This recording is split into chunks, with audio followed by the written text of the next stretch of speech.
বিধান পালন করতে রাজি, একজন সবাই করবে আর একজন গলা পেতে দিয়েছে। আল্লাহ বলেন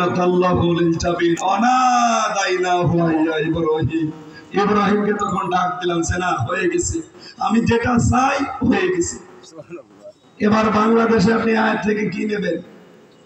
এদেশে যারা এমপি দাঁড়াবে 300, এরা চাই ইব্রাহিম নবীর মতো দায়িত্বশীল হবে। এরা আল্লাহর বিধান পালন করতে যদি ছুরি চালানো লাগে লাগবে। আর আমরা যারা 18 কোটি জনগণ আছি, বিশেষ করে আল্লাহ রাসূল যারা বিশ্বাস করি, এখন আর দল বিদল নেই, সব আমরা এক। ইসমাইল নবীর মতো ধরে গলাও দেওয়া লাগে, গলাও দিয়ে দেবো, এটা তো মনে রাখো। বছরে যখন আমরা রাজি হয়ে যাব, দেখবেন তখন আল্লাহ ডাক দেবে, ওয়ানাদাইনাহু আইয়া ইব্রাহিম। যেহেতু ইব্রাহিম নেই, কিন্তু ইব্রাহিমের সন্তান আছে। এই সন্তানগুলো কার? আল্লাহ হয়তো ইব্রাহিমকে আর ডাক দেবে না, কিন্তু তার সন্তানদেরকে ডাক দিয়ে বলবো, বাংলার ইব্রাহিমের সন্তানেরা ইব্রাহিম এবং ইসমাইলের ভূমিকায় যা দেখালে, আমি আল্লাহর বিধান পাওয়ার জন্য যা দিয়ে দিলাম। 54 বছর তো আমরা দেখেছি বিভিন্ন লোক চালিয়েছে, কিছুই হয়নি। এখন শুধু দেখতে বাকি আছে, এই কোরআন দিয়ে চললে বাংলাদেশ কেমন দেখা যায়, এটা দেখতে আমরা রাজি না।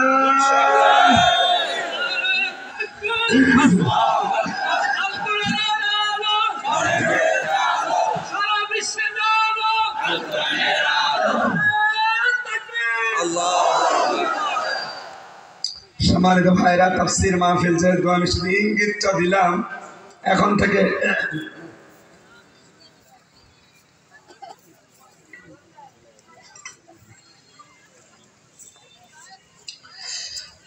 আমার আজকের আলোচনা আমি সাজিয়েছিলাম একটা, আমরা কি কাজ করলে জাহান্নামের দরজা, যেহেতু 7টা, জাহান্নামের দরজা কয়টা? 7টা। কি কাজ আমরা করছি আর কি কাজ করলে জাহান্নামের কোন দরজা দিয়ে আল্লাহ আপনাকে ঢোকাবে। বাংলাদেশে একটা ভ্রান্ত ধারণা আছে, অনেকেই বলে যে জাহান্নাম 7টা, না, জাহান্নাম একটা। জাহান্নাম কয়টা? একটা, দরজা 7টা। এখানে যারা জেনারেল শিক্ষিত মানুষ জিজ্ঞাসা করেন, এই যে মরবে কি আপনি আলেম, বলেন তো জাহান্নাম কয়টা? আমি 7টা শুনে আমি পড়েছি। ওই যে 1 2 3 4 যখন পড়তাম ইসলাম শিক্ষায়, জাহান্নাম কয়টা? 7টা পড়ছে যখন, 7টা 8টা, এটাই পড়ছে। কোনদিন আপনি দেখেছেন কোরআনের ব্যাখ্যা পড়ে? এই কোরআনে 100টা জান্নাতের স্তরের কথা আছে। কয়টা? 100টা। অথচ জান্নাত একটা, তার স্তর আল্লাহ সাজিয়েছেন 100টা। হয়তো আমরা খুব বেশি হলেও লেখাপড়া যারা করি 8টা বেশি জানি। কয়টা? 8টা। আর একটু বেশি যারা গবেষণা করে তারা হয়তো 13-14টা পর্যন্ত জানে। আমি পড়া কোরআন শরীফে 100টা স্তর পেয়েছি, আর জাহান্নাম একটা, এর স্তর পেয়েছি 70টা, কিন্তু আমরা 7টা জানি। আমরা 7টা স্তর, নাম করা স্তর আছে, এগুলো জানি। এই যে এখানে যে স্কুল মনে হচ্ছে, স্কুল কয়টা? এখানে স্কুলের ক্লাসরুম 10টা না? 1 থেকে 10 পর্যন্ত পড়ায়। সে যেই ক্লাসে পড়ে ওই ক্লাসের দরজা আছে, সে ঢুকবে। কথা বলে না? এখন যদি ক্লাস 3 পড়ে, ক্লাস 10-এ যেয়ে বসে ক্লাস করতে পারবে না? আর ওরা ঢুকতে দেবে না? বলো তোরা, এখনো 10-এ পড়তে হলে 7 বছর পড়া লাগবে, তারপরে এই ক্লাসে। এখন আপনি দুনিয়ায় কি কাজ করছেন, এই কাজের উপরে মেসেজ করে আল্লাহ পাক আপনাকে জান্নাতের ওই স্তরে দেবে। কোন দরজার উপযুক্ত আপনি এখন মিলান, যে আমি কোন দরজা দিয়ে যাওয়ার মতো উপযুক্ত হয়েছি। আমি জেলখানায় বই লিখেছিলাম এর উপরে, যে কোন আমলে কোন জান্নাত, আর কোন কাজ করলে আপনি কোন জাহান্নামের দরজা দিয়ে প্রবেশ করবেন। গাড়িতে হয়তো পাওয়া যেতে পারে, যদি থাকে, আর মনে হয় নেই। শিক্ষিত মানুষ নিয়ে পড়বেন আর দেখবেন যে আমি কোন স্তরে আছি। আজকে আমি একটা স্তরের কথা পড়লাম, সূরা মারেজের লাজা। লাজা, লাজা একটা স্তরের নাম। জাহান্নামের যত স্তর আছে, বাব আছে, দরজা আছে, এটার দলিল হিসাবে পাবেন সূরা হিজর 14 নম্বর পারার 3 নম্বর পৃষ্ঠার 6 নম্বর লাইনের 44 নম্বর আয়াতে আছে, লাহা সাবাগাতু আবওয়াব। আল্লাহ পাক বলেন জাহান্নামের দরজা 7টা। কয়টা? লিকুল্লি বাবিন মিনহুম জুজউম মাকসুম। পৃথিবীতে যে যেই ধরনের অপরাধ করবে তার জন্য ওই অংশ ভাগ করা আছে। আর আপনি যে অপরাধ করবেন ওই দরজা দিয়ে আল্লাহ আপনাকে প্রবেশ করিয়ে তারপরে শাস্তি আদায় দেবে। এর প্রথম নাম্বারের দরজার নাম লাজা। এটা ভয়ঙ্কর। আল্লাহ বলেন কখনো না, কাল্লা ইন্নাহা লাজা, আমি তাকে লাজাই দেব। কোথায় দেব? আর জোরে বলেন। লাজা নামক জাহান্নামের এই দরজা দিয়ে দেবে প্রবেশ করিয়ে। কি হবে এখানে জানো? নাযারাতাল লিশাওয়া, এখানে গেলে আগেই চামড়া খুশি হবে। নামগতির মানুষেরা কত ভয়ঙ্কর জায়গা আল্লাহ নিজে বর্ণনা দিচ্ছেন যে লাজা নামে যে দরজা, এখানে প্রবেশ করলে আগে তোর চামড়া খুশি যাবে। এই পৃথিবীতে এমন একটা ঘরের নাম বলেন যে ঘরে প্রবেশ করলে চামড়া খুশি যায়? আছে এরকম ঘর? আমি রিমান্ডে দিয়ে গেছিলাম, আমাদের মেশিন সেট করা আছে। ওরা যখন এরকম একটা চেয়ারে বসিয়ে দেয়, বেল দিয়ে হাত আর পা আর গলাটা আটকিয়ে দেয়, নড়াচড়া করতে পারবেন না, তখন ওরা মেশিন নিয়ে আসে। এই হাতের 5 আঙ্গুলের সাথে মিল করা, পায়ের আঙ্গুলের সাথে মিল করা মেশিন পাওয়া যায়। ওরা মেশিন নিয়ে এসে সামনে শুধু ঘরে খালি একবার সুইচ টিপ দেবে, আপনার আঙ্গুল, পায়ের, হাতের সব কিছু চাই যাবে। আমি নিজে দেখেছি। ডক্টর শফিকুল ইসলাম মাসুদ ওর হাতের পায়ের সব আঙ্গুল তুলে ফেলেছে। দেলাওয়ার হোসেন শিবিরের সাবেক সভাপতি তার গরম করে লজ্জাস্থানে ঢুকিয়েছে। ওর পুরুষ অঙ্গ নষ্ট হয়ে গিয়েছিল, এখন পরবর্তীতে চিকিৎসা করে আবার আল্লাহ দেখেছিলাম ওই চেয়ারে, আমারও বসিয়েছিল। খালি একবার টিপ দেবেন, 1 মিনিটে আপনি 120 বার করবেন। চোখ মুখ অন্ধকার হয়ে যাবে, মনে হয় যে আমি 10 দুনিয়া দেখতে পাচ্ছি। রিমান্ডে এইরকম করে কিছু কিছু মানুষকে, বিশেষ করে আলেমদেরকে। এরপরে মাথায় দড়ি বেঁধে দেয়, ডান্ডা বেড়ি পড়ায়, পেছনে হ্যান্ডকাপ দিয়ে হাত লাগিয়ে দেয়, কালো কাপড় দিয়ে চোখ বেঁধে দেয়, আর ওই মেশিন নিয়ে এসে চোখ খুলে বলে যে এই দেখেন আমরা এখন আঙ্গুল তুলবো, নখ তো নিচেরা তোলা লাগে না। বললাম এই যে এমন করে গিয়ে আছে চেয়ারে, গলার সাথে একটা প্যাচ লাগানো, হাতের সাথে 2টা হ্যান্ডকাপ দেওয়া, পায়ের সাথে বেল্ট দিয়ে আটকানো। শুধুমাত্র এই নিয়ে আসে, ওদের ওই মেশিনটা নিয়ে এসে সামনে ভাবে ধরবে, এমন কায়দায় সেট করা, একটা টিপ দেবে শুধু সুইচ, আপনার কখন যে আঙ্গুলের নখ উঠে চলে গেছে, পরে যেই ফিরকি দিয়ে রক্ত বের হবে তখন টের পাবেন। আরে বাবা বাবা, এটা আমি নিজে দেখেছি। বাংলাদেশে এরকম জায়গা আছে মাটির নিচে। ওটা ডিবি অফিসে আপনি খোঁজ নেবেন, কাউন্টার টেলিভিশনে এখন হয়তো ভেঙে দিয়েছে। এই যে কঠিন মারাত্মক অবস্থা, এটা তো তাও মিনি জায়গা। আর বড় আয়না ঘর যেগুলো বিগ, এমনকি ডিসিএফআই যেগুলো চালা, এগুলো যে কত কঠিন ছিল। যারা ওখানে ছিল তারা আমার সাথে পরবর্তীতে ফাঁসির আসামির কন্ডেম ছেলে দেখা হইত, মাঝে মাঝে বলতো যে হামজা কি যে করতো আমাদের সাথে। একটা মানুষকে এইভাবে বসিয়ে রাখে, পায়ের ভেতর দিয়ে এভাবে আঙ্গুল দিয়ে সামনে ব্যারিকেড দিয়ে তালা লাগিয়ে দেয়। আপনি কয় মিনিট বসে থাকতে পারবেন এইভাবে? 24 ঘন্টা। 1.5-2 মিনিট সময় দিতে টয়লেট করবেন। সকালে কটা পচা ছোলা দিয়ে যেত, আর দুপুরে 1 মুঠ ভাত দিত, তাও মনে হচ্ছে কেউ মাখিয়ে দিয়েছে। এই ছিল এদের, 1টা 2টা 3টা না, 10 বছর 12 বছর 14 বছর একটা মানুষ পড়ে আছে, কেউ জানেই না। আমার মনে হয় এখন বিভিন্ন জায়গায় আয়না ঘর আবিষ্কার হচ্ছে, এখানেও দেখবেন মানুষের স্যান্ডেল, মানুষের চোখ, মানুষের চুল পড়ে আছে, আপনি খোঁজ নেন পাবেন।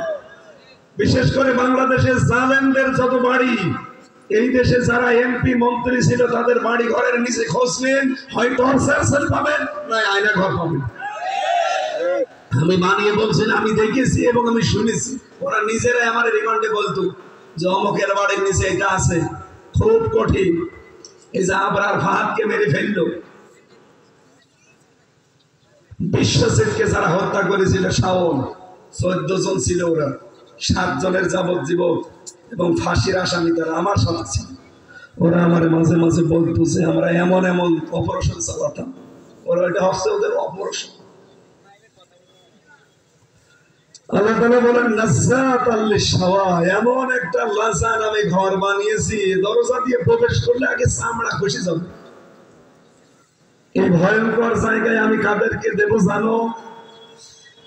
তাদউ মান আদবারা ওয়া তাওয়াল্লা। 1 নম্বরে যারা সত্যকে সত্য জানার পরে যারা অহংকার করে মুখ ফিরিয়ে চলে যায়, এদেরকে এই লাজা নামক দরজা ডাকতে থাকবে। আমার করে এই আয়াতের তাফসীর পড়ার পরে মনে হয় বাংলাদেশে বহু মানুষ লাজায় যাওয়ার জন্য উপযুক্ত হয়ে গেছে। কারণ চোখে আঙ্গুল দিয়ে দেখিয়ে দেওয়া হয়, এরপরও সত্যকে মানতে চায় না, এমন প্ল্যান করে চলে যায়। বলেন বাংলাদেশে কোরআন দিয়ে হাদিস দিয়ে যত কথা বলা হয়, পৃথিবীর কোন দেশে বলা হয় আপনি আমারে নিয়ে চলেন? বিশ্বের বহু দেশে আমি গেছি, না এত পাইনি। চোখে আঙ্গুল দিয়ে দেখিয়ে দেওয়ার পরও আপনি মানতে চান না। না আমার বাবা বলিস, তোর বাবার কথা সত্যি হয়ে গেল। আমি যে কোরআনের আয়াত পারা পৃষ্ঠা লাইন রুকু সব বলে দেই, বাড়ি যায় শুধু মিলিয়ে নিবি। সুতরাং যারা তাদউ ডাকবে তাদেরকে, মান আদবারা ওয়া তাওয়াল্লা, যারা এদবার করে, যারা সত্যকে সত্য জানার পরে যারা আবার টান করে মুখ ফিরিয়ে চলে যায়, এদেরকে ডাকবে কোন দরজা? লাজা। বলেন 2 নম্বর ও জামা ফাআল্লা। আল্লাহ বলেন যারা সম্পদ অধিকারী জমা করে আর বারবার চিন্তা করে কিরকম হচ্ছে একটু হিসাব করি, এগুলো সংরক্ষণের জন্য যারা বারবার চেষ্টা চালায়। বলেন এই 15.5 বছরে যার 5 বিঘা জমি ছিল তার এখন 700 বিঘা জমি, যার 2 কোটি টাকা ছিল সে এখন 2000 কোটি টাকার মালিক। তার টাকাগুলো যদি দেশে রাখতো আমরা কর্মসংস্থান তৈরি করতে পারতাম। এগুলো সব পাঠিয়েছে বিভিন্ন দেশে। আমি মালয়েশিয়া ছিলাম কয়েকদিন আগে, ওখানে বানিয়েছে সাহেব পাড়া, শয়তানও থাকে না, সব তালা লাগান। আমি এই 5 তারিখে আগস্টের পরে গিয়েছিলাম, ওখানে মাহফিল ছিল, যে দেখি যে হোটেলে উঠি, হোটেলের নিচে 2 শয়তান। কি গো হুজুর আমরা আগেই পালিয়েছি। মানে কি, এখানে বলে সাহেব পাড়া আছে তো ঘরে থাকেন না, হোটেলে কেন? ঘরে থেকে মার খাবো, এদেশেও বাঙালি আছে, মানে ঘরে যদি আমাদের দেখতে পাই পিটিয়ে মেরে ফেলবে। এই জন্য খুব সাবধানে হোটেলে আসি। আপনার সাথে দেখা হয়ে গেল, আপনি আমাদের জন্য দোয়া করেন, ঠিক আছে। মাহফিলে যাচ্ছি, একেবারে জায়গা মতো দোয়া করে দেব। দোয়া মানে ওই দোয়া, আল্লাহ বঙ্গবন্ধুকে জাহান্নামে সর্বনিম্ন জায়গা দিই। সুতরাং এই দেশে যারা মাল সম্পদ জমা করছেন, ও জামা শুধু জমা করে না, এটা আবার সংরক্ষণ কি করে করা যায় সেই চিন্তা ভাবনা করে। এই চরিত্রের মানুষ দেশে নেই। মাল শব্দটা এখানে পেয়েছি আমরা। মাল কাকে বলে? মাল মানে আপনাদের এই কুমিল্লার কামাল, লোটাস কামাল, নাকি যেটা মরে গেছে আবুল মাল? না, লোটাস কামালও না, আবুল মালও না। কোন মাল? না, এখানে আল্লাহ রাব্বুল আলামিন জানিয়েছেন লাসাই যাদেরকে দেব, তারা যেহেতু মাল জমা করে। মাল আবার 4 প্রকার। এই পৃথিবীতে যত সম্পদ আমার আল্লাহ বানিয়েছেন, প্রতিটি জিনিসকেই নবীজি ডাক দিয়েছেন দুনিয়া কুল্লুহা মাতাউন ওয়া খায়রু মাতাউদ দুনিয়া ইমরাতুস সালিহা। পৃথিবীর সব কিছুই মালের ভিতরে উত্তম সম্পদ, উত্তম মাল হচ্ছে আল্লাহওয়ালা নেককার মেয়ে মানুষ। তাহলে মাল এখানে প্রথম অর্থ পেলাম নেককার আল্লাহওয়ালা মেয়ে মানুষ। আল্লাহওয়ালা মেয়ে মানুষ কারা? যারা প্রতিদিন 4-5টা করে সিরিয়াল দেখে, যারা স্বামীর সাথে তৈতুকারি করে। বলেন না, আল্লাহওয়ালা মেয়ে মানুষ আবার 4টা গুণ আছে। ইদা নাসারা ইলাইহা সাররাতুহু যখন তার স্বামী তার দিকে তাকাবে তখন স্বামীকে আনন্দ দেবে, হাসি তামাশা দিয়ে হোক, ব্যবহার আচার দিয়ে হোক, যে কোনো কায়দায়। ওইদা বাবা হাফিজাত হোক, যখন স্বামী বাইরে চলে যাবে স্বামীর ইজ্জত আবরু, ধন সম্পদ, সন্তান, নিজের সম্ভ্রম এগুলো হেফাজত করে রাখবে। 3 নম্বরে স্বামী যদি বাইরে যায় ইসলামের কাছে, দ্বীনের কাছে, মানবতার কাছে, তখন তাকে স্ত্রী হয়ে পেছন দরজা দিয়ে সাপোর্ট দেবে, সাহায্য করবে। যেমন খাদিজাতুল কুবরা করেছিলেন। খাদিজা জীবনে এক ওয়াক্ত নামাজ পড়েনি, একটা রোজা রাখেনি, একবারও হজ করেনি, একটা টাকা যাকাত দেয়নি, জীবনে একদিনও পর্দায় থাকেনি। কারণ তিনি ইন্তেকালের পরে এই বিধানগুলো সব নাযিল হওয়া। তারপরেও আল্লাহ নিজে জান্নাতে ঘর বানিয়ে তার জন্য সুসংবাদ পাঠিয়েছেন। একটাই কারণ, স্বামী বাইরে যেত, স্বামীর ইজ্জত আবরু হেফাজত করে রাখতো, আর স্বামীর জন্য ধৈর্য ধারণ করে রাতের বেলা নিজে দেওয়ালের সাথে, দরজার সাথে পিঠ লাগিয়ে ঘুমিয়ে থাকে। এরকম বউ তো এখন দেশে ঘরে ঘরে।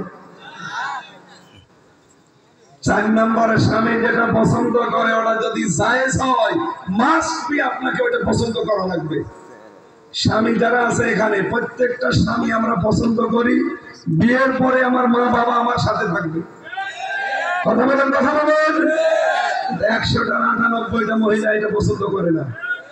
কেন? আপনার বাবা বাড়ি থেকে আমি কি টাকা পয়সা নিয়েছি মা বাবাকে খাওয়াচ্ছি?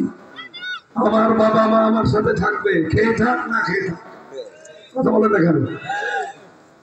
স্ত্রীদের অধিকাংশ মন ছোট হওয়ার কারণে আজ পরিবারের শান্তি নেই। এমন সন্তান আমরা আছি, বাধ্য হয়ে এত বছর যারা শ্রম দিল আমার পেছনে, সেই মা বাবাকে বৃদ্ধাশ্রমে রেখে আসতে, এমনকি বাড়ি থেকে তাড়িয়ে দিতে।